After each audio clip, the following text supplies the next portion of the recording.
Katika dunia ambapo wahalifu hujificha nyuma ya vyeo, mali na ushawishi wa kisiasa, kuna simulizi chache zinazoshtua kama ile ya Baltazar Ebang Engonga. Hii si hadithi ya kawaida. Hii ni hadithi ya mti uliosimama juu ya miamba ya madaraka, ukamea matawi ya ushawishi, lakini mizizi yake ilikuwa imeoza kwa tamaa ya mwili, pesa na nguvu za kimwili zisizozuilika.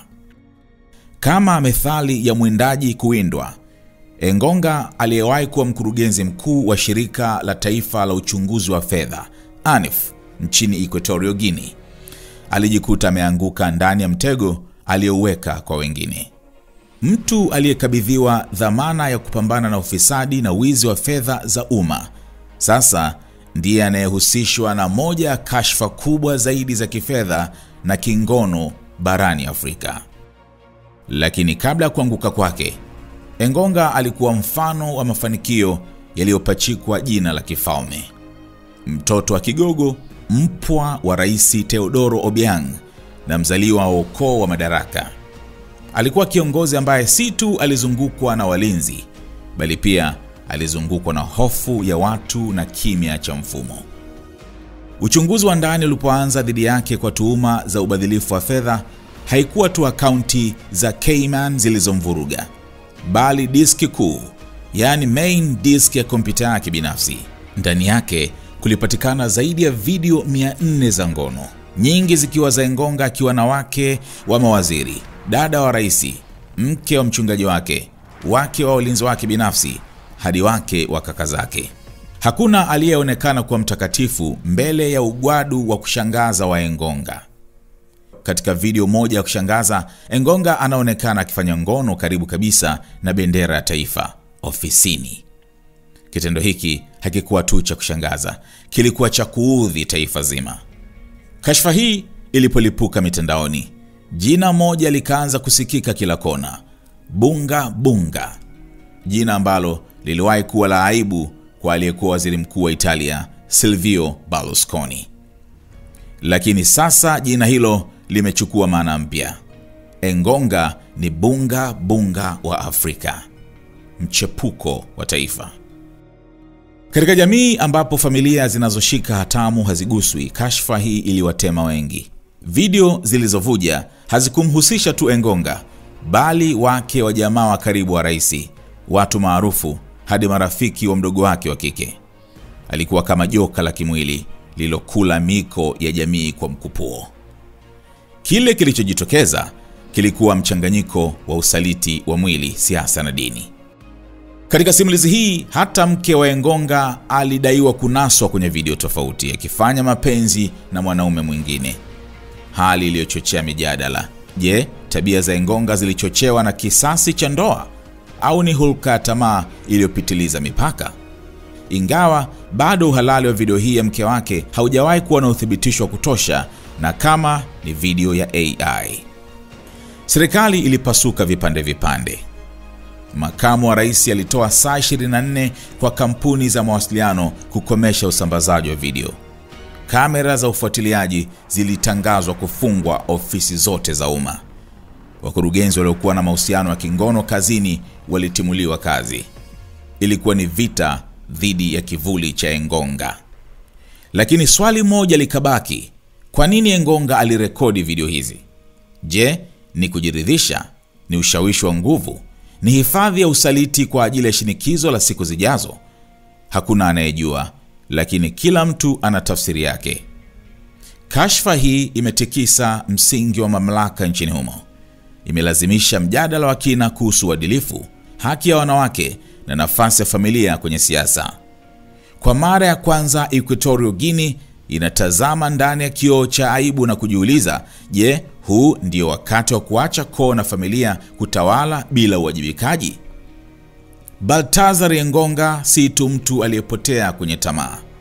Ni mfano wa jamii iliyovunjika kwenye maadili, iliyolea unyonyaji ndani ya kuta za mamlaka. Leo hii jina lake ni la kejeli. Kesho huenda likawa somo la vizazi vijavyo kuhusu jinsi ya kutawala si kwa tamaa bali kwa maadili. Karibu kwenye simulizi hii.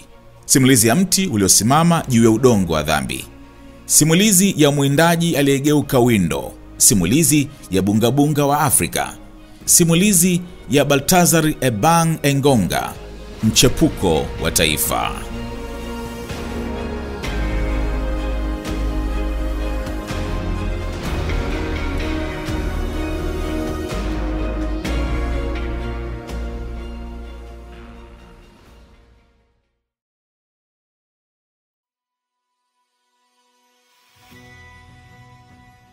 Haikuwa nguvu ya uchumi tu, haikuwa jina la ukoo pekee. Kulikuwa na kitu kingine, mvuto wa kichawi, ukimya wa kujua siri ya tamaa ya mwanadamu, na uwezo wa kunong'ona mpaka mwanamke mwenye ndoa aliyeapa mbele ya madhabahu asahau kila kitu. Walisema Engonga alikuwa na maneno yenye asali na sumu kwa wakati mmoja. Na kuona hata wewe unajua kuna kitu kimekosekana kwako. Sauti ya kwanza ilianza hivyo. Angeingia ofisini akiwa na suti ya bei ghali, manukato ya Kigiriki, na macho ya mtu aliyesoma mioyo kabla hajasoma vitabu. Hakuwahitaji wanawake wa mtaani, la hasha. Alijua udhaifu wa wale walioko kwenye ndoa, wanawake wazuri. Alijua wapi penzi lilipasuka. Alijua mahali pa kutega samaki mvuvi akiwa usingizini. Wakati wanawake wengi walimuona kama kiongozi, watu wa karibu walijua kitu kingine. Alikuwa mtembezi wa ndoto za mwili wa mwanamke. Alijua kuzungumza, lakini zaidi ya hayo alijua kusikia. Na katika dunia ya ndoa zisizo na mazungumzo ya kweli, kusikilizwa ni jambo hatari sana. Engonga hakuwa wa kupendeza kupita kiasi, wala si mrefu sana, wala mwenye misuli ya kutisha.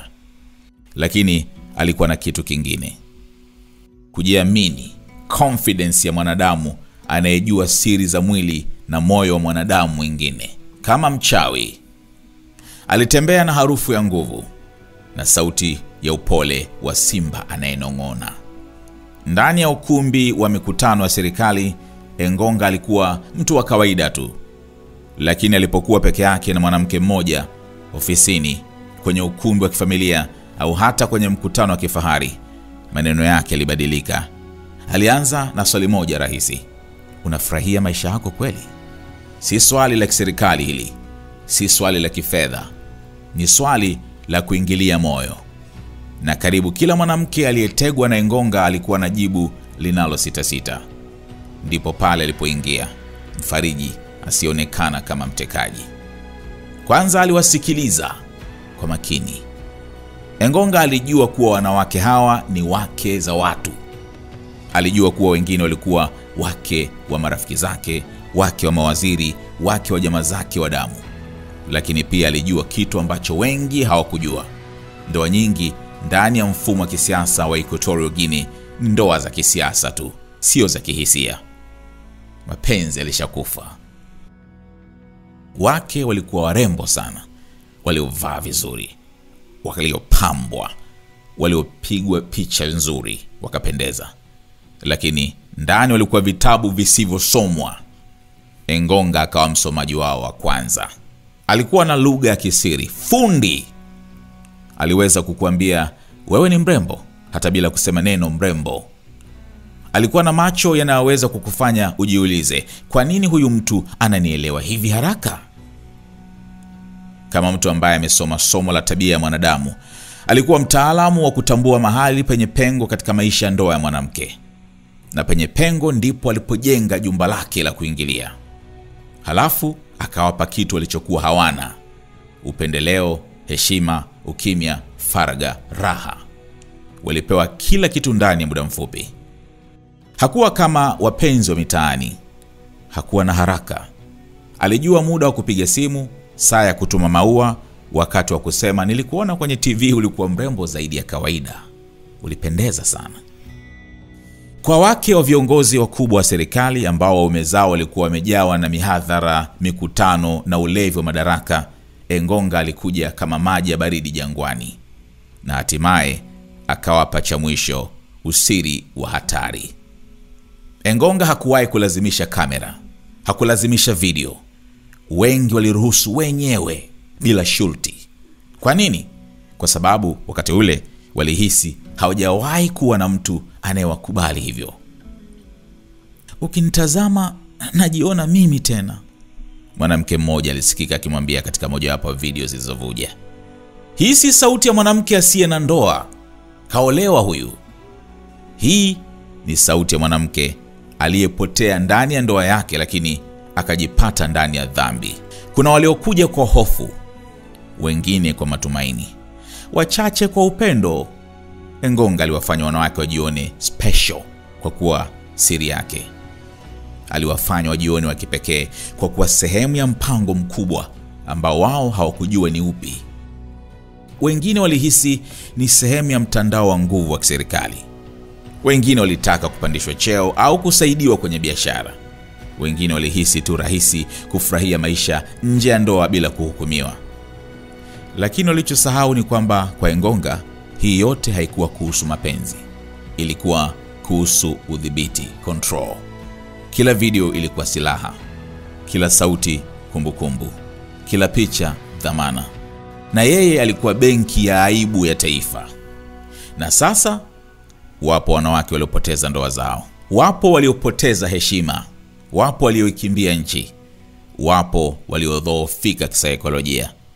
Lakini wapo waliomkumbuka na kusema, "Aliniona, angalau yeye aliongea nami." Katika dunia ya kisasa ambapo wanawake hupimwa kwa sura na heshima yao kwa ndoa, Engonga alijua kwamba utupu wa hisia ni tishio kubwa kuliko utupu wa pesa. Na hapo ndipo alipopenya, akavunja, akajenga na kurekodi. Hiyo ndio ilikuwa roho ya mwanaume huyu. Hiyo ndio ilikuwa sumu ya tabasamu lake.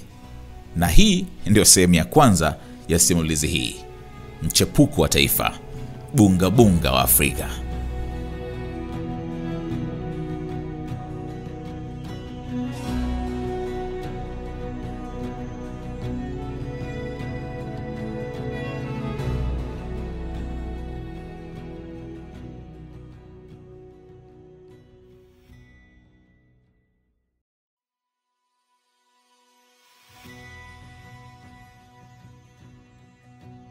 Katika ulimwengu wa Engonga, mapenzi hayakuwa mahaba. Hayakuwa nyimbo tamu za samahani. Hayakuwa waraka wa moyo uliovunjika. Mapenzi kwake yalikuwa silaha. Na si silaha ya damu, bali ya hisia. Hii ilikuwa vita. Vita ya akili, mwili na saikolojia. Engonga alikuwa anajua, si kila mlango hufunguliwa kwa ufunguo wa pesa. Mingine hufunguliwa kwa huruma. Na hapo ndipo silaha yake ya kwanza ilipoingia. Katika moja ya rekodi iliyovuja, sauti ya mwanamke inasikika akisema, "Nilimwambia nina mume lakini alisema si kila aliyeoa anaishi." Hii ilikuwa lugha ya Engonga. Haikusema moja kwa moja, "Nataka kulala na wewe." Ilisema kwa njia ya pili, iliyojaa huruma bandia, pole ya kina na ukaribu usio na makucha. Alianza kwa maswali rahisi kabisa. "Umechoka? Leo hujacheka kabisa, kuna nini mrembo? Unapenda nini?" Usipojibu kama mama au mke, tafadhali jibu kama wewe. Maswali haya kwa mwanamke aliyezoea kupuuzwa ni kama vidonge vya pumziko.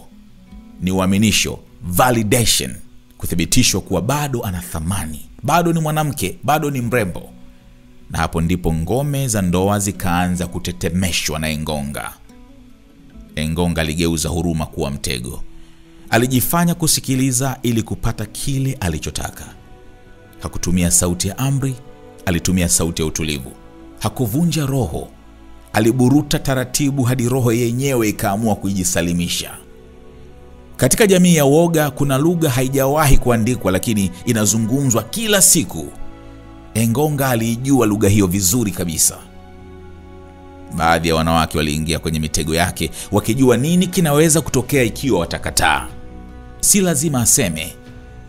Kuwapo kwake, cheo chake, jina lake, ukoo wake vilitosha kusema kila kitu kwa niaba yake. Mmoja wa wake wa maafisa wa kijeshi alisimulia, "Nilimkataa mara 3, mara ya 4 alinitumia video yangu mwenyewe niliyoisahau kwamba ilirekodiwa. Aliniambia, ukisahau mimi nitawakumbusha dunia wewe nani." Haya hayakuwa mapenzi tena. Hii ilikuwa kulazimisha kwa njia ya hila, kisiasa, kifamilia, kiserikali.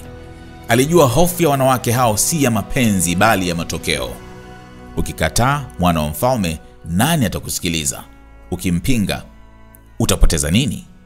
Lakini sehemu ya kutisha zaidi haikuwa video, haikuwa majina, ilikuwa ukimya. Ukimya wa Engonga ulikuwa hatari kuliko kelele za dunia. Hakutishia, alitabasamu. Na tabasamu hilo lilikuwa somo zito kwa yule aliyelijua. Baada ya huruma na tishio, kilichobaki kilikuwa tamaa. Ndio mafuta mashine ya kashfa hii. Na tamaa hii haikuwa ya Engonga peke yake, ilikuwa ya wote walioingia katika mchezo huu mchafu. Video zinaonesha wake wa watu, marafiki wa jamaa zake, wake wa askari wake, wake wa wachungaji, wote walikuwa na kitu kimoja kwa pamoja. Wote walitaka kitu nje ya ndoa zao. Wengine walitaka faraja, wengine raha tu, wengine kuonja nguvu ya kifalme. Engonga aliwapa kile walichokitamani, lakini aliwaweka katika mfuko wake. Kila zawadi ilikuwa na bei. Safari ya kifahari, video ya chumbani.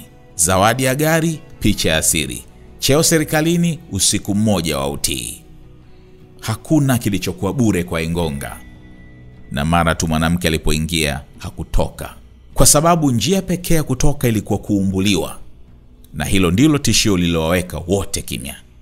Baadhi yao walimpenda kweli.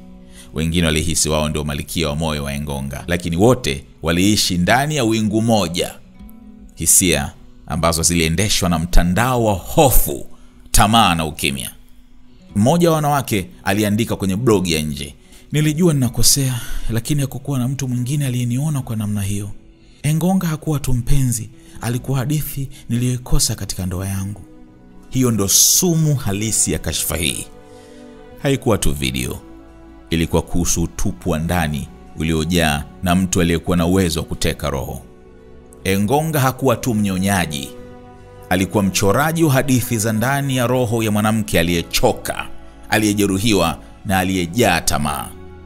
Na wanawake hawa walimkaribisha si kwa sababu ya nguvu zake, bali kwa sababu ya sauti yake, kimya chake, zawadi zake na hofu ya kuachwa peke yao tena. Kwa wale waliokuwa ndani, alikuwa faraja haramu. Kwa waliokuwa nje, alikuwa mchafu aliyeroga watu wa heshima. Lakini kwa Engonga mwenyewe, haya yote yalikuwa mchezo wa akili, vita ya hisia aliyoshinda kwa tabasamu moja tu na kupoteza kwa video moja.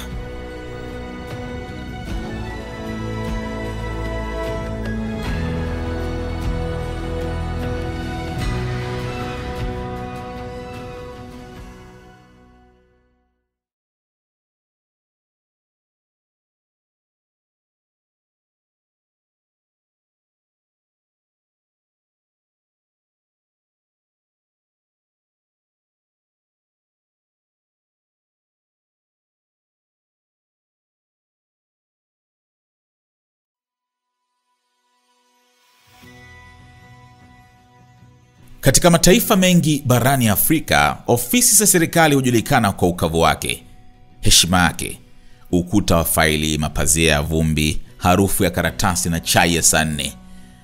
Lakini ofisi ya Baltazar Engonga haikuwa hivyo. Hapana, huko hapakuwa tu mahala pa kazi. Palikuwa jukwaa la sinema ya dhambi. Na yeye alikuwa mwongozaji, mwigizaji na wakati mwingine mshika kamera. Wakati wengine walidhani ANIF, shirika la kitaifa la uchunguzi wa fedha Equatorial Guinea, lilikuwa kituo cha mapambano dhidi ya ufisadi, ukweli ulikuwa tofauti sana. Ndani ya milango iliyofungwa, kazi ya uchunguzi ilibadilika kuwa kazi ya uhusiano wa siri wa kimwili. Ripoti kutoka kwa waliowahi kufanya kazi chini ya Engonga zinasema wazi, hakuwahi kuwa na ratiba rasmi huyu. Hakutegemea mipango ya kazi. Alijenga mfumo wa mikutano ya faraga ambayo ilifanyika mara 2 hadi 3 kwa wiki. Saa zisizo rasmi kwa watu walioteuliwa kwa mikono yake mwenyewe. Kila mgeni wake alikuwa na nafasi yake.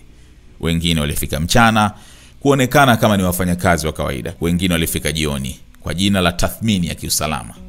Wengine walifika usiku walipoitwa wageni wa kifamilia. Lakini wote waliingia mlango mmoja, na wengi walitoka wakiwa wameachwa na kumbukumbu mbili: ngono ya haraka na kamera ya siri. Kwa wale waliofanikiwa kupekua vifaa vya Engonga baada ya kashfa kuibuka, kilichowashtua zaidi si video zenyewe, bali mahali video hizo ziliporekodiwa. Katika moja ya video maarufu zaidi, Engonga anaonekana akiwa na mwanamke kwenye sofa la ofisi, karibu kabisa na bendera ya taifa. Kamera iko sawa kabisa na nyuma yao kuna ramani ya Equatorial Guinea. Hii haikuwa tu dhambi, lilikuwa kosa la taifa. Kuchezea heshima ya taifa kwenye ofisi ya serikali mbele ya ishara za taifa ilikuwa sawa na kulawiti heshima ya umma kwa kamera ya wazi. Katika video nyingine, Engonga anasikika akimwambia mwanamke mmoja, "Hapa ndipo niliapishwa kupambana na wezi. Leo nataka tuwe wawili." Mwanamke anacheka. Kamera inaendelea kurekodi. Saa inaonyesha saa 5 dakika 20 usiku. Mapazia yamefungwa. Mlango umegoma kabisa. Dunia nje haijui kinachoendelea ndani. Uasherati, uzinzi, ngono haramu. Ulinzi wa ofisi ya Engonga ulikuwa mkali. Walinzi wawili kila mlango, kamera za CCTV, vitambulisho vya kielektroniki na vibanda vya ukaguzi. Lakini hakuna hata mmoja aliyewahi kuuliza, mbona wageni wa jinsia moja tu ndio wanaomtembelea usiku? Kunani? Wengi wa walinzi wake walikuwa vijana waliotegemea kazi hiyo kwa ajili ya familia zao. Walikaa kimya, waliona, lakini hawakusema. Shh. Na wale waliojaribu kuuliza walipewa likizo au kuhamishwa ghafla. Kwa ndani, Engonga alikuwa na ofisi ya siri, the dark room, chumba cheusi. Chumba hicho kilikuwa na taa za rangi, radio ya Bluetooth, kamera 2 zilizofichwa kwenye vitabu bandia, na kitanda kidogo kilichofunikwa kwa nguo rasmi za ofisi. Hiki kilikuwa si chumba cha kupumzika, kilikuwa jumba la video. Tulikuta zaidi ya video 120 kutoka chumba hicho pekee, alisema mmoja wa wachunguzi wa ndani. Kwa Engonga, nguvu ya cheo haikuwa tu kwa ajili ya kuamuru wafanyakazi. Ilikuwa silaha ya kushawishi wake za watu. Mwanamke anapoitwa kwenye ofisi ya kiongozi mkuu akiwa na lengo la kupata msaada wa kifamilia, kibiashara au hata msaada wa cheo cha kazi, lakini akaishia kupokea ofa ya kupewa faraja ya usiku, hapo ndipo mipaka ilifutika. Alijua kuwa wengi wao hawawezi kusema hapana, si kwa sababu walitaka, bali kwa sababu walihofia kupoteza walichokitegemea. Hilo ndio liligeuza ofisi ya ANIF kutoka taasisi ya uchunguzi wa kifedha kuwa jukwaa la mapenzi ya unyanyasaji wa kitaasisi. Hakuna video hata moja iliyokuwa ya bahati mbaya. Kila kitu kilipangwa. Namna kamera ilipowekwa, mavazi ya mwanamke, sauti ya muziki, hali ya mwanga. Engonga alikuwa na akili ya mwongozaji wa filamu. Hakutaka rekodi tu, alitaka uhalisia. Wachunguzi waliogopa. Kwa nini alihifadhi video zote hizi? Kwa ajili ya uridhisho wake wa baadaye? Au kama zana za kubana watu? Au ilikuwa biashara? Hakuna anayejua. Lakini wanasema kwa mtu aliyekuwa na nafasi ya kuyafuta yote, hakuchagua kufanya hivyo. Aliacha kila kitu. Leo hii ofisi ya Engonga imefungwa. Mapazia yake yamechomwa, samani zimeondolewa, lakini harufu ya aibu bado ipo kwenye kuta zake. Kamera zilizofutwa, picha zilizofutika, lakini kumbukumbu za wale waliovuliwa utu wao ndani ya ukuta huo hazitafutika. Kwa wanasiasa, ofisi hiyo ilikuwa kituo cha kazi. Kwa Engonga, ilikuwa ni sehemu ya starehe. Kwa baadhi ya wanawake, ilikuwa ni kaburi la hadhi yao. Na kwa taifa, ilikuwa jukwaa la uharibifu wa heshima ya utumishi wa umma.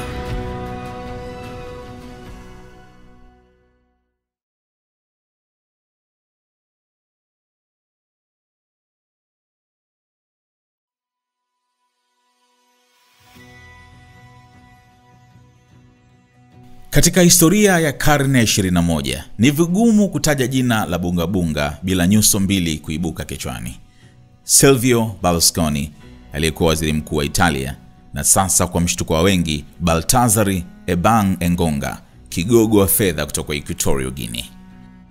Lakini Bunga si jina la utani tu, ni hadithi. Ni picha ya ulimwengu ambao heshima huuzwa kwa tabasamu na mamlaka hutumika kama nguzo ya tamaa. Ni jina ambalo linabeba ndani yake mchanganyiko wa fedha, ngono, video na mchezo wa kuumbua hadhi za watu maarufu. Katika mwaka wa 2010 dunia ilishuhudia kashfa kubwa ya kisiasa iliyotikisa Italia. Silvio Berlusconi, mzee mwenye midomo ya ahadi na mikono ya kutafuta, alishtakiwa kwa kumlipa msichana mwenye umri wa miaka 17 kwa huduma za ngono. Sherehe hizo za usiku zilizopambwa kwa pombe, muziki na wanawake waliovaa nusu uchi zilijulikana kama bunga bunga parties. Lakini kulikuwa na fumbo la ajabu. Neno hilo bunga bunga, Berlusconi mwenyewe alidai kuwa alilisikia Afrika wakati wa hadithi ya kale ya wanamapinduzi waliokimbilia bara hili, waliokamatwa na kabila la kijadi, wakaulizwa wachague kati ya adhabu mbili, kifo au bunga bunga. Mmoja alichagua bunga bunga, akabakwa hadharani na wanaume wa kabila hilo kwa zamu. Wa pili akajua maana ya jina hilo, akasema ni afadhali afe. Na chifu akasema, vizuri, lakini hapa kwetu hata adhabu ya kifo ni bunga bunga. Hadithi hii ya kutisha ikageuka mzaha. Mzaha ukageuka mtindo, na mtindo ukageuka sumu. Hapo ndipo dunia ikaanza kuona bunga bunga si tena neno, bali itikadi ya tamaa iliyofunikwa kwa vicheko vya kifahari. Kwa muda mrefu jina la Engonga lilihusishwa na uchunguzi wa fedha, lakini baada ya mlipuko wa kashfa ya video zaidi ya 400 za ngono, jina lake likageuka kuchukua sura mpya, mfalme wa bunga bunga wa Afrika. Mitandao ya kijamii haikumchelewesha. Memes zilianza, video zikaunganishwa, majina ya utani yakasambaa kama moto kwenye nyasi kavu. Bulldozer wa wake za watu, tingatinga la ngono, mtembezi wa ndoa za viongozi, mzee wa raw sex 400+. Lakini jina la bunga bunga likabaki ndilo lilomkalia kichwani, kwa sababu halikuwa jina la mtu, bali jina la mfumo wa matendo yake. Je, neno hili linamaanisha nini leo? Katika midomo ya watu wengi leo, bunga bunga ni zaidi ya ngono. Ni ngono yenye mamlaka, ngono yenye usiri wa kisiasa, ngono inayovunja ndoa, sheria na maadili. Lakini pia ni taswira ya jamii ambayo haina kinga dhidi ya wenye nguvu. Kwa kuwa Engonga hakuwa tu na pesa, alikuwa na jina, cheo, ukoo na ulinzi wa kisiasa. Ndio maana hata alipoanza kurekodi video ndani ya ofisi za serikali, hakuna aliyethubutu kumuuliza kwa nini. Kwa wengi walioangalia video hizo, kilichouma si tendo, bali ni mahali, sura, heshima zilizovunjwa na ukimya wa waliokuwa na uwezo wa kusema hapana lakini wakakubali. Baadhi ya wanawake waliorekodiwa walikuwa wake wa watu wenye hadhi kubwa. Wengine walikuwa wake na ndugu wa karibu. Na baadhi walikuwa wake wa wachungaji wa kibinafsi. Wapo waliokiri kuwa walifurahia, lakini wapo waliolia, waliopata msongo wa mawazo, waliodhoofika na kuachwa na waume zao. Na wengine licha ya kusikitika walivumilia kimya, kwa hofu ya kuumbuliwa zaidi au kwa hofu ya kusahauliwa katika maisha ya baadaye. Katika mahojiano ya kificho, mmoja alisema, Engonga hakunitisha, lakini nilihisi kama siwezi kutoka. Nilihisi kama nimefungwa kwenye shimo la utamu wenye sumu. Je, bunga bunga ni tabia au mfumo? Hili ndilo swali linalozua majadiliano makubwa hadi leo hii. Je, Engonga alikuwa mtu mmoja aliyepotoka, au alikuwa ni mfano wa mfumo mbovu wa kifamilia ulioshika hatamu za taifa? Kwa kuwa wake wa watu walijua kabisa ni nani wanakutana naye. Wengine walikuwa ni wake wa watu mashuhuri, wengine walikuwa familia ya karibu ya rais. Wapo waliokuja kwa hiari, wapo waliokuja kwa tamaa, lakini wote waliingia kwenye mzingo wa bunga bunga. Mzingo wa ushawishi uliokuwa na mwelekeo mmoja. Engonga ndiye kiini na wengine ni wachezaji wake. Jina hilo sasa lipo kwenye historia ya kisasa ya Afrika. Ni jina la aibu, jina la mzaha, lakini pia jina la hoja kali juu ya mfumo wa madaraka, usawa wa kijinsia na udhaifu wa miundombinu ya uongozi. Engonga sasa ni nembo ya jinsi mapenzi yanavyoweza kutumika kama silaha ya kisiasa, ya kijamii na ya kuumiza hadhi ya mtu katika sekunde chache.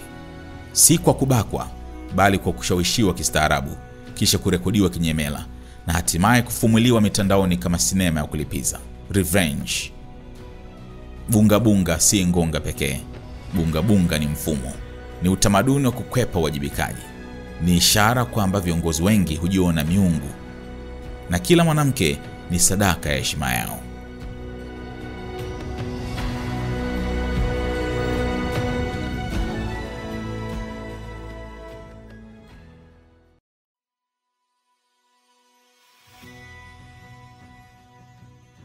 Wakati video ya kwanza ya Baltazar Ebang Engonga ilipoingia mtandaoni, haikuchukua dakika 10 kabla jina lake kuanza kuchanua kwenye vichwa vya habari.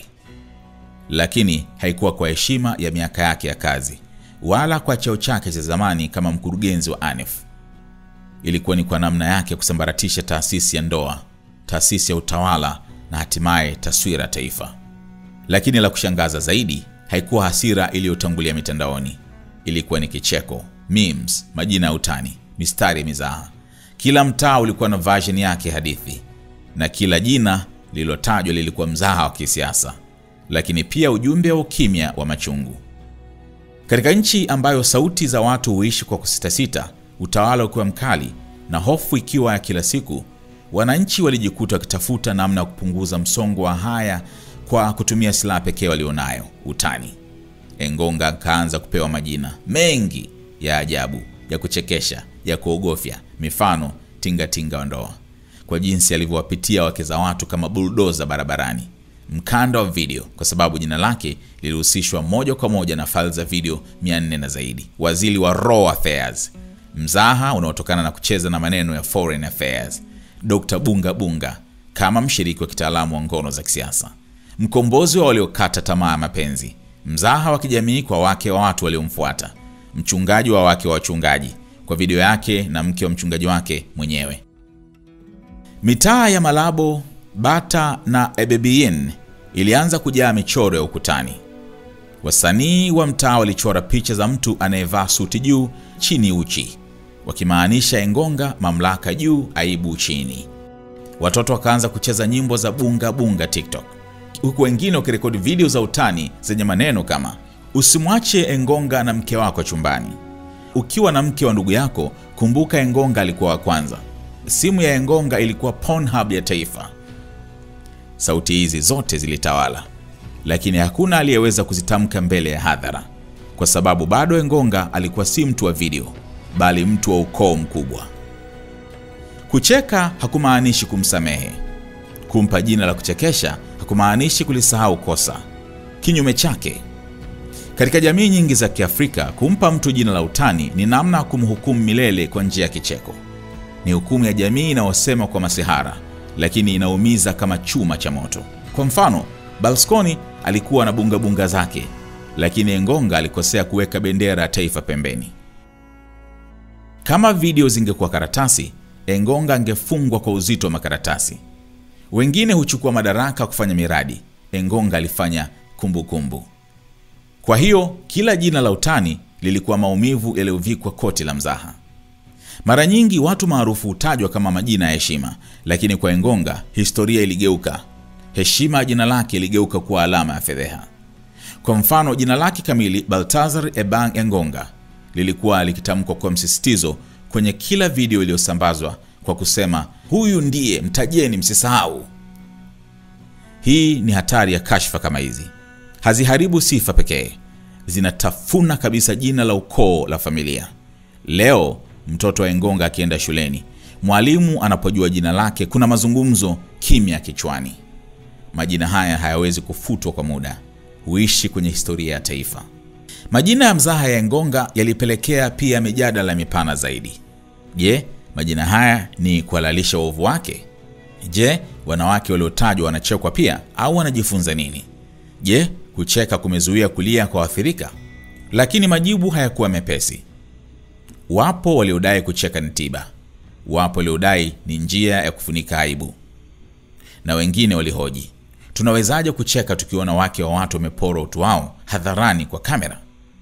Wakati watu walicheka jina la Engonga, ndani ya mioyo yao walitetemeka, kwa sababu walijua huyu mtu alikuwa na uwezo wa kukuteka, kukucheka na kukuvua utu, si kwa bunduki bali kwa maneno matamu na kamera ya siri. Na leo hii majina haya ya utani yamebaki kama makaburi ya heshima aliyoiua kwa mikono yake mwenyewe.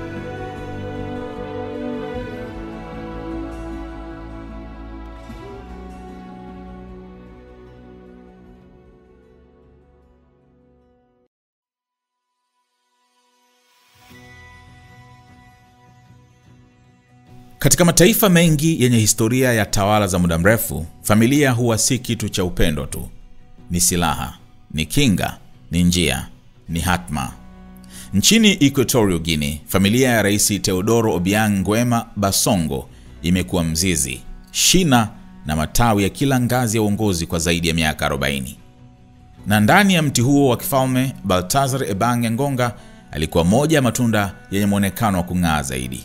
Si kwa sababu ya uwezo wake wa kifedha, bali kwa sababu ya mahusiano yake ya damu.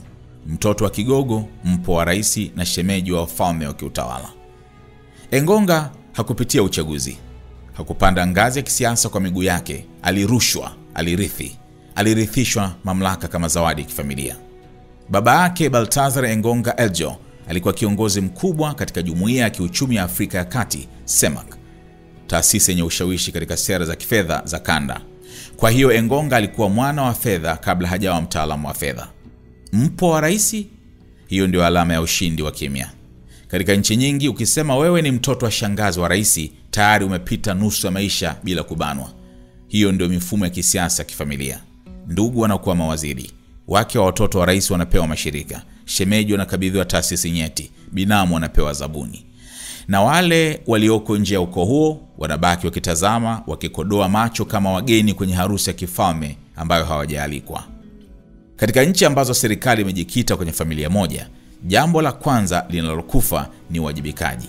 Hakuna anayemwajibisha mtoto wa mfalme. Hakuna anayemwambia mpwa wa rais hii haifai. Kashfa ya Ngonga ilithibitisha hili. Kwa miaka mingi watu walizungumza kwa sauti ya chini. Unajua Ngonga anatembea na wake za watu. Unajua Ngonga ana video chafu. Unajua Ngonga ana mamlaka kuliko waziri yoyote. Lakini hakuna aliyechukua hatua. Kwa nini? Kwa sababu aliitwa mtu wa familia. Neno hilo liliwatosha wote kunyamaza. Kuna wakati familia huwalinda watoto wao kwa upendo. Lakini kuna wakati familia huwalinda watoto wao kwa sababu wakifichuka, mfumo mzima unaporomoka. Katika kesi ya Ngonga, si yeye pekee aliyekuwa anajihusisha na video. Ripoti zinaonyesha baadhi ya wanawake waliorekodiwa walikuwa wake wa viongozi wengine wa kifamilia. Hii inamaanisha siri ya Ngonga ilikuwa ni siri ya ukoo mzima. Ndio maana mwanzoni kabisa kulikuwa na jaribio la kuficha. Video zilipoanza kuvuja, vyombo vya habari vya ndani vilikata habari. Kampuni za simu zilionyeshwa meno. Mikutano ya haraka ikaitishwa. Kwa sababu hii haikuwa tu kashfa ya mtu binafsi, ilikuwa tishio kwa heshima ya familia inayotawala. Wakati mke wa rais Constancia Mangue Obiang alipojitokeza hadharani kulaani matukio hayo, wengi walimshangaa. Si kwa sababu alikemea, bali kwa sababu haikutokea mara kwa mara mtu wa familia kusema jambo baya dhidi ya mwingine wa ukoo. Lakini watu waliona pia mjadala huo ulikuwa na mipaka. Hakuna aliyesema wazi. Ngonga alikuwa amevuka mipaka ya mamlaka yake kwa sababu alihisi hataguswa. Na hiyo ndio sumu ya utawala wa kifamilia. Watendaji hujiona hawaguswi, watazamaji hujua hawana sauti, wananchi huamini hakuna mwenye uwezo wa kurekebisha. Kashfa ya Ngonga ilifungua mlango mpana wa mjadala. Je, taifa linaongozwa na katiba au na ukoo? Je, mfumo wa ajira wa taifa ni wa nani anajua kazi au nani anafanana na mti wa ukoo? Je, inawezekana kusafisha mfumo uliojengwa juu ya jina sio uwezo? Na haya ndio maswali ambayo kashfa Bungabunga ilipoibuka. Watu waliona hii si habari ya ngono tu, ni habari ya muundo wa taifa. Baltazar Ebang Ngonga alikuwa si tu mzembe wa maadili. Alikuwa bidhaa ya mfumo uliomlea, uliompa nguvu kabla hajakomaa, uliomkinga hata pale alipogeuza ofisi kuwa jumba la starehe, danguro. Leo hii jina lake lipo kwenye makala, memes na mahakama, lakini mizizi yake bado iko pale pale, ndani ya familia yenye nguvu kupita taasisi. Na hadi pale mfumo huo hojiwe kwa kina, Ngonga wa leo ataondoka, lakini Ngonga wa kesho atazaliwa na jina tofauti.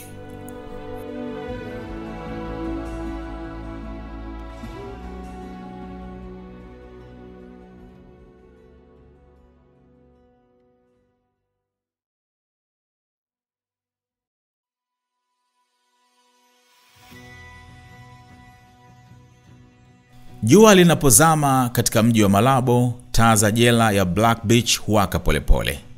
Taa za kijani na blue zilizowekwa juu ya ukuta mrefu uliozungukwa na waya za sindano. Ndani ya kuta hizi hapatupi mwanga wa huruma. Hapa ndipo penye historia ya giza la mateso, kifo kisichotangazwa na ukimya wa kutisha. Na sasa ndani ya gereza hili yupo mtu mmoja ambaye miaka kadhaa iliyopita alikuwa msimamizi wa siri za wengine, lakini sasa anahifadhiwa ndani kama siri yenyewe, Baltazar Ebang Engonga. Tarehe 25 Oktoba mwaka 2024, saa 5 usiku, gari la serikali lenye vioo vyeusi linawasili kimya kimya kwenye lango la gereza. Mbele walinzi wa siri, ndani mtu mmoja tu, Engonga aliyekuwa bosi wa Hanifu, mwenye suti ya bei ghali na sura iliyopoteza tabasamu. Kamera za runinga hazikuwepo. Vyombo vya habari vya ndani vilinyamazishwa. Lakini habari ikasambaa kwa sauti ya chini: Engonga amepelekwa Black Beach. Kwa wengi ilihesabiwa kama haki, kwa wachache ilikuwa ni njama tu. Lakini kwa Engonga mwenyewe ilikuwa mwanzo wa usiku mrefu kuliko yote aliyowahi kujua. Gereza hili si la kawaida. Watu walioipinga serikali wamepotelea humo. Wengine waliishi humo bila mashtaka kwa miaka. Kwa wanasiasa waliovuka mstari, Black Beach ni kaburi la heshima zao. Sasa Engonga, mtu ambaye kwa miaka mingi alisimamia kamera na kushika usukani wa video za siri, yupo ndani ya chumba chenye kamera za ulinzi, lakini hana udhibiti tena. Hapo ndipo ulipoanza mchezo mpya, si wa starehe bali wa kusubiri. Simu na kompyuta zake zilichukuliwa. Maelfu ya video zimeorodheshwa. Wataalamu wa kidigitali kutoka nje ya nchi wameitwa. Kila faili linafunguliwa, kila jina linapekuliwa. Lakini kuna jambo lingine linafanyika polepole zaidi. Siri zinapotea. Video zinatoweka kutoka mitandaoni. Majina makubwa hayaonwi tena kwenye ripoti. Uamuzi wa kisiasa unachukua nafasi, wengine wanapewa kinga. Engonga anakaa kimya. Kwa nini? Ni kwa sababu si kila siri inaweza kufichuliwa bila kuangusha majina yanayokaa juu ya meza ya serikali. Kwa mtu aliyekuwa akitazama kila tendo lake kupitia lenzi ya kamera, sasa anaishi bila mwelekeo ndani ya selo ya Black Beach. Hakuna video, hakuna muziki wa usiku, hakuna maneno ya kupendeza. Wachunguzi wanasema Engonga sasa ana matatizo ya usingizi. Mara kadhaa amelazwa katika hospitali ya gereza kwa msongo wa mawazo. Wengine wanasema anahangaika kuwasiliana na wanasheria wa familia, lakini familia nayo ipo kimya kwa sababu sasa jina lake ni mzigo wa ukoo. Wakati Engonga akihesabu usiku gerezani, nje watu wanaendelea kucheka, kutuma memes, kuunda nyimbo fupi au kuchambua video. Lakini Engonga hayupo tena kwenye mitandao. Amefutwa kama data ya zamani, lakini kivuli chake bado kinatembea. Watu wanahoji, kwa nini video hizo zilivuja siku chache baada ya kukamatwa? Je, kuna mtu ndani ya mfumo aliyechoka na ulinzi wake? Je, Engonga mwenyewe alikuwa anapanga kuitoa hadithi kabla hajakamatwa? Hakuna anayeweza kuthibitisha. Lakini kuna ishara kwamba Black Beach ilitumiwa si tu kama adhabu, bali kama sehemu ya kuzima moto wa kisiasa uliokuwa ukipanda haraka. Wengine wanaamini Engonga hatofikishwa mahakamani kamwe, kwa sababu kesi hii si ya mtu binafsi, ni kesi ya mfumo. Ikiwa Engonga atashtakiwa hadharani, atasema nini? Atataja nani? Atavua nguo za nani kwenye jukwaa la haki? Kwa hivyo, gereza linakuwa sehemu salama, mtego wa ukimya. Kama ukikaa humo kwa miaka kadhaa, watu watasahau. Kama akifia humo, watu watakumbukwa tu video, si sababu. Na je, yupo kweli gerezani? Na mbona kuna ukimya? Hakuna habari za kesi yake. Pengine yuko nje. Je, Baltazar Engonga bado yuko Black Beach? Mwili wake uko ndani ya kuta nene bado? Hilo ni swali ambalo kila mmoja anahoji. Lakini video zake zipo kwenye simu za watu. Majina ya wake aliyowafaidi yamebaki kwenye rekodi. Kelele ya aibu ya taifa haikufungwa pamoja naye. Gereza linashikilia mtu, lakini haliwezi kufungia historia.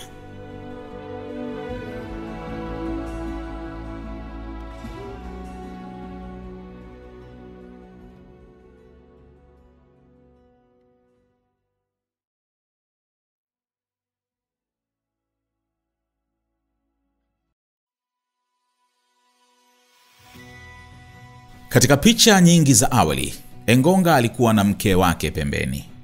Watoto 6 wakitabasamu. Nyuma yao bendera taifa au bustani ya kifahari ya nyumbani kwake Malabo. Mavazi yalilingana, nyuso ziling'aa. Familia bora hii. Ilikuwa picha ya familia bora ya kisasa.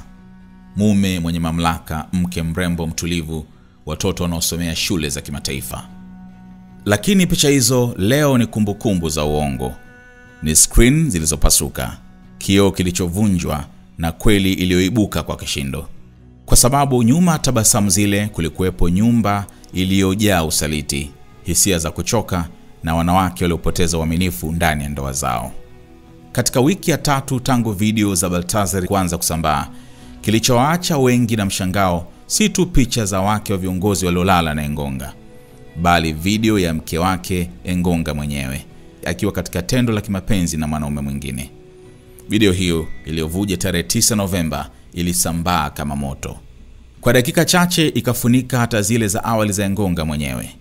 Ilikuwa ni kama kisasi cha kimya, sauti ya kulipiza machungu, au pengine ukweli mwingine wa ndoa ambayo tayari ilikuwa imevunjika kabla hata video kuanza kutolewa. Je, alimsaliti kwa sababu naye alisalitiwa? Au hii ilikuwa ndoa ya majivu iliyofunikwa kwa harufu ya manukato ya kifahari? Watu walijiuliza maswali haya kwenye mitandao, kwenye vikao vya ndani na hata kwenye vyombo vya habari vya nje. Watoto wa Engonga walio wengi bado wanasoma. Walikuwa wakijulikana katika shule za kimataifa mjini Bata na Malabo. Walikuwa kama watoto wa kifalme, walinzi, magari kifahari, walimu binafsi, lakini baada ya mlipuko wa video, maisha yao yalibadilika ghafla.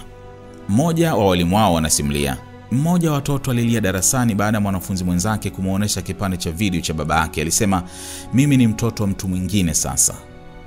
Watoto hawa waliingia kwenye orodha ya waathirika wa pili wa kashfa hii.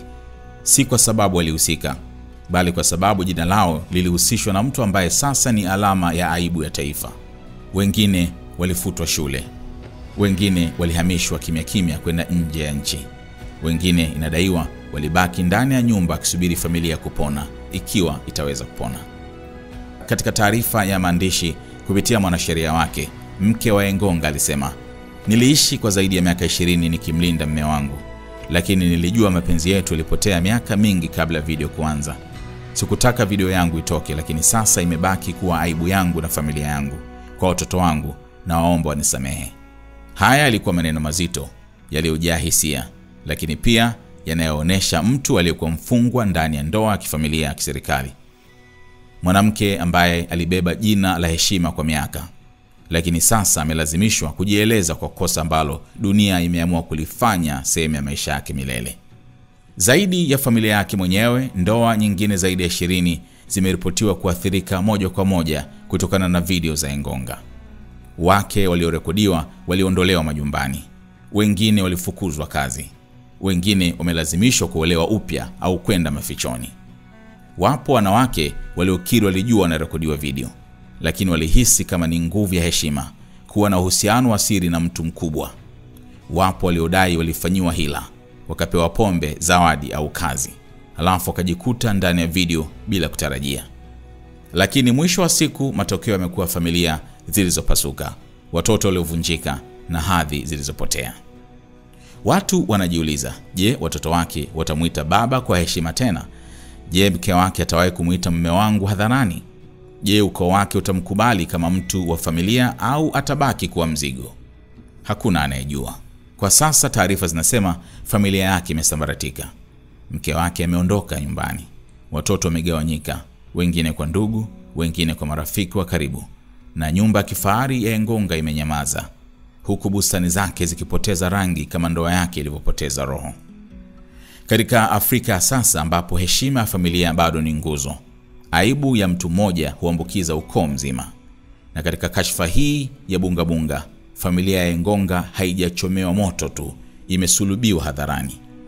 Na sasa watoto wake na mke wake wanalazimika kuishi maisha yao kwa jina la mtu ambaye hakuwa tu baba au mume, bali aligeuka kwa kivuli cha aibu isiyofutika.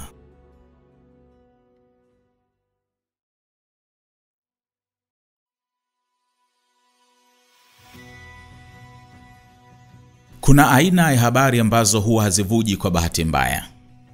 Hazitokei tu zikiwa ndani ya siku moja. zikateleza na kuangukia kwenye mitandao ya kijamii. Hapana. Video zaidi ya 400 zikiwa na maudhui ya kingono, sura za wake wa watu maarufu, wake wa maafisa wa usalama, wake wa viongozi wa dini na hata jamaa wa karibu wa rais hazitokei mtandaoni bila nia. Na hapa ndipo kashfa hii ya Engonga inachukua sura ya pili, kutoka kwenye ngono hadi kwenye vita vya ndani ya serikali. Wakati wa kukamatwa kwa Engonga tarehe 25 Oktoba mwaka 2024, vifaa vyake vya kielektroniki, kompyuta, simu, hard drives, flash disk, vyote vilichukuliwa na kitengo maalum cha usalama wa taifa. Vitu hivyo vilihifadhiwa katika chumba maalum cha uchunguzi, vikifanyiwa kazi kwa siri kubwa na wachunguzi kutoka ndani na nje ya nchi.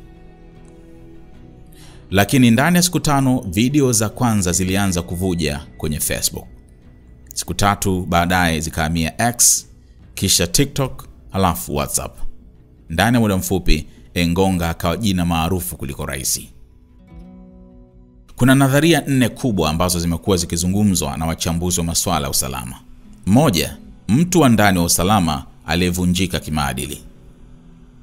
Inaaminika kuwa baadhi ya maafisa waliohusika na uchunguzi walikerwa sana na kile walichokiona ndani ya video, hasa zile zilizohusisha bendera ya taifa, ofisi ya serikali au wake wa watu wa hadhi kubwa, kiasi kwamba aliona ni haki kwa umma kujua kilichokuwa kikifanyika. 2. Mpinzani wa kisiasa anayetaka kumpindua kisiasa.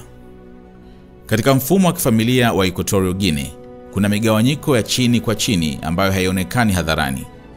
Engonga alikuwa mtu mwenye nguvu, mwenye mtandao mkubwa, na pengine alikwaza baadhi ya watu waliotamani nafasi yake. Kusambaza video hizo ilikuwa njia ya kumvua uhalali wa kisiasa na kulazimisha akamatwe. 3. Engonga mwenyewe alipanga kutoa siri.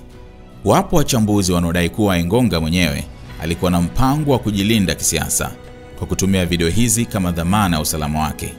Kulingana na madai haya, alizituma kwa mtu wa karibu akisema, nikishikwa zitoe, dunia ijue sikuwa peke yangu.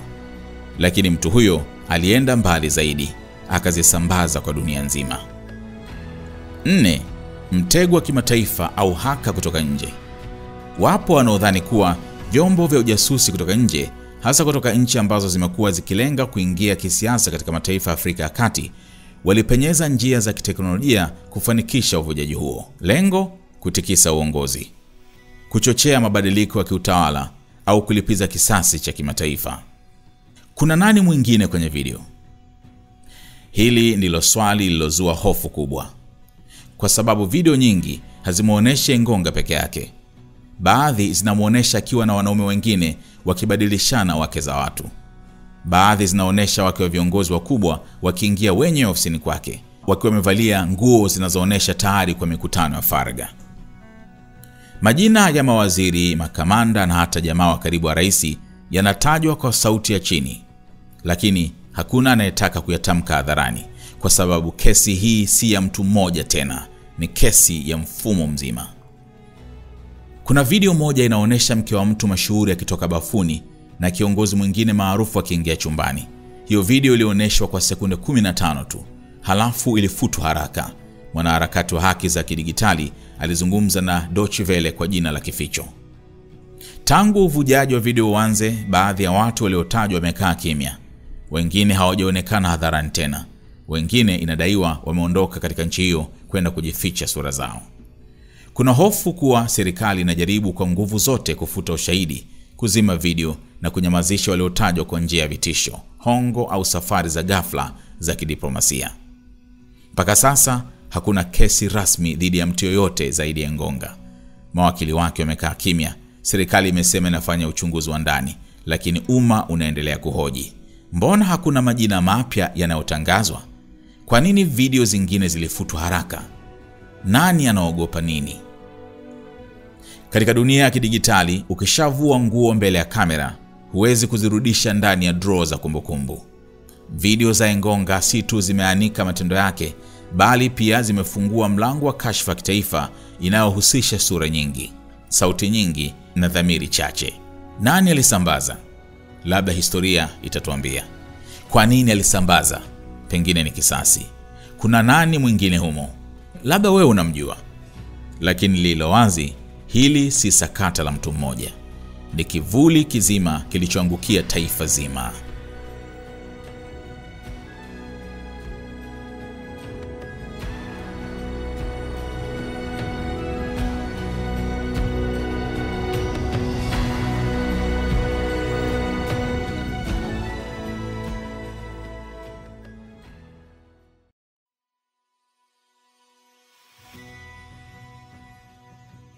Kila kashfa huwa na hatua tatu: kulipuka, mgongano na kusahaulika.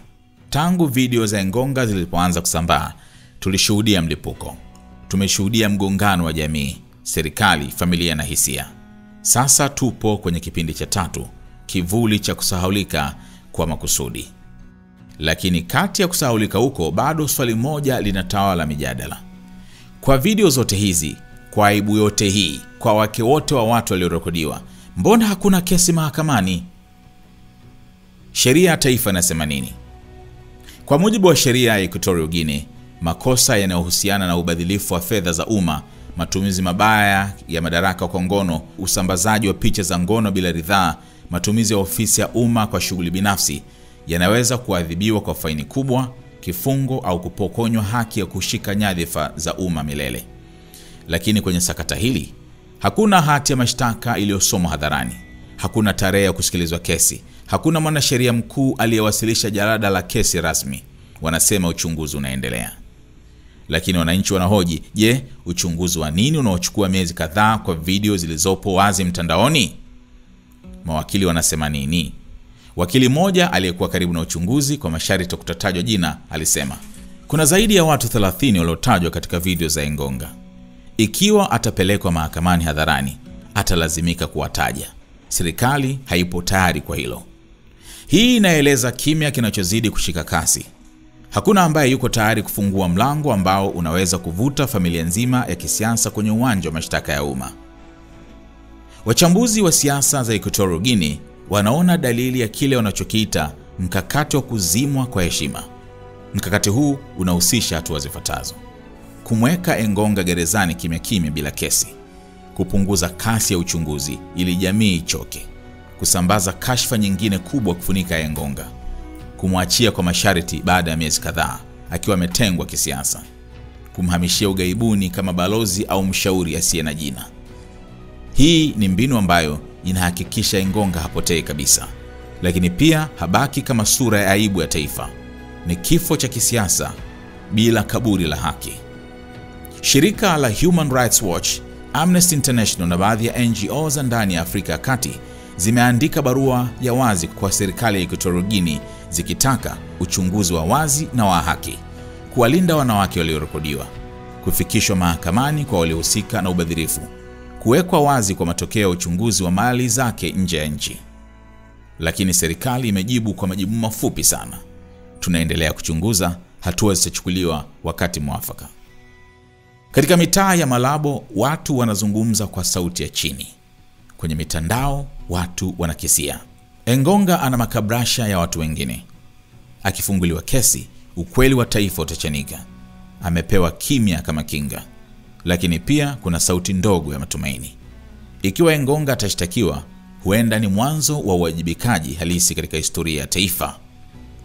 Kwa sababu kama kiongozi aliyekuwa ndani ya ukoo wa mamlaka anaweza kushughulikiwa kwa haki, basi inawezekana hata walio juu yake siku moja wakaulizwa maswali hayo hayo.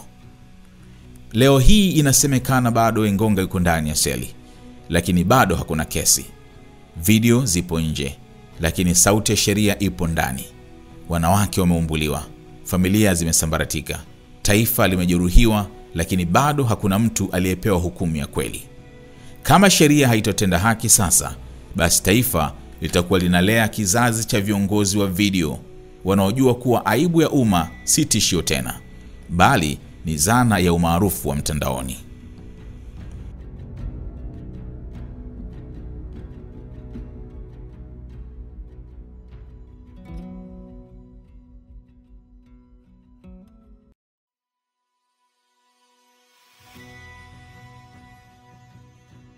Katika mitaa ya Malabo kuna msemo wa karibuni unaozungumzwa kwa sauti ya chini: Kasheshe bado haijamalizika. Engonga ana kabati lingine la video. Mara nyingi kashfa kubwa huonekana kuisha kwa sababu ya ukimya wa serikali, uchovu wa umma au kufunikwa na habari nyingine. Lakini kwenye sakata la Baltazar Engonga, dalili zote zinaonyesha kuwa kile kilichotokea ni sehemu ya kwanza tu ya sinema ya kweli. Sehemu ya pili, wengi wanaamini, inaweza kuwa mbaya zaidi. Taarifa za ndani kutoka kwa wachunguzi wa kidigitali waliokagua vifaa vya Engonga zinasema kuwa kulikuwepo folder zilizofichwa kwa neno la siri, password, ambazo hazikufunguliwa. Kati ya video 400 zilizotolewa, zaidi ya 600 hazikuwahi kuvuja. Baadhi ya video zinadaiwa kuwa na wanaume mashuhuri wakiwa katika mazingira ya kufedhehesha. Kuna video zenye sauti za mazungumzo ya siri ya viongozi wa juu zikizungumza kwa sauti ya kawaida juu ya kubadilishana wake za watu. Ripoti hizi hazijathibitishwa rasmi, lakini hofu ya uwepo wake imetawala. Je, zikitolewa tena itakuwa ni kifo cha kisiasa kwa familia nzima ya utawala? Wakati serikali ilichukua vifaa vya Engonga, ilidhani ilikusanya kila ushahidi. Lakini wachunguzi wa mitandao wanaamini Engonga alihifadhi baadhi ya video kwenye mtandao wa nje, cloud storage, au alipeleka nakala kwa watu waliowaamini. Kwa nini? Kwa sababu Engonga hakuwa mjinga. Alijua kuwa mchezo na ucheza ni wa sumu. Video hizo zilikuwa kinga yake, dhamana ya maisha. Alijua kuwa akisalitiwa anaweza kuamua kubomoa mfumo mzima kwa click moja tu. Na sasa kidaiwa akiwa gerezani, ikiwa mtu yeyote alipewa dhamana hiyo anaamua kuachia kisasi, basi sehemu ya pili ya kashfa hii inaweza kuibuka kama tsunami, mara 2 ya nguvu, mara 3 ya aibu. Tarehe 2 Machi mwaka 2025, video mpya ilisambazwa kwa muda mfupi kwenye mtandao wa X, ikimuonesha mwanaume anayeaminika kuwa waziri wa miundombinu akiwa kitandani na mke wa mwanasiasa wa upinzani. Video hiyo iliondolewa ndani ya dakika 10 tu, lakini watu waliokuwa makini waliinasa, na sasa inazungumzwa kwa jina la kificho kama clip ya mjini kijijini. Hii ilikuwa dalili ya kwamba bado kuna mkondo wa video nyingine zinazomilikiwa ama na wafuasi wa Engonga ama na watu waliokwazika na mfumo mzima wa uongozi. Wapo wanaoamini kuwa kuna kikundi cha siri cha watu waliotengwa, walionyimwa madaraka au walioumia moja kwa moja kutokana na ukandamizaji wa kifamilia, ambao sasa wanapanga kutumia video hizi kama silaha ya mapinduzi. Kwao, video si tu rekodi ya ngono, ni risasi ya kidigitali.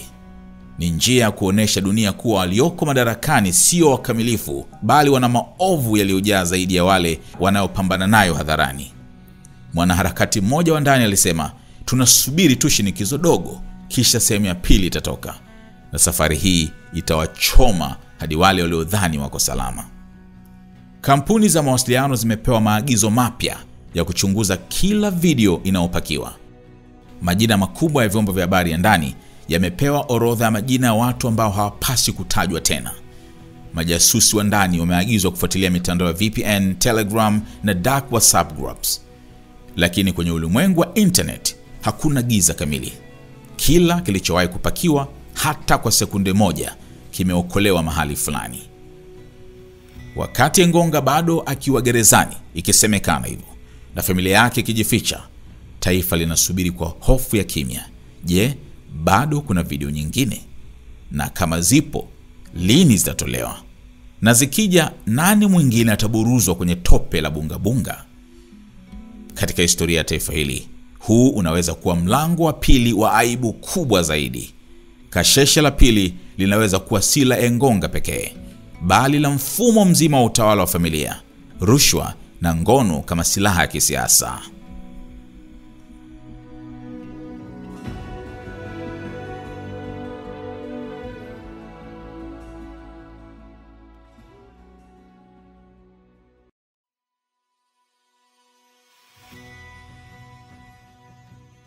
Baltazar Ebang Engonga, mtoto wa ukoo wa kifalme, aliyekuwa mkurugenzi wa taasisi ya fedha ya serikali, sasa ameacha jina ambalo si la heshima, bali ni alama ya taifa lililokumbatia maadili ya kimya mbele ya uovu mkubwa.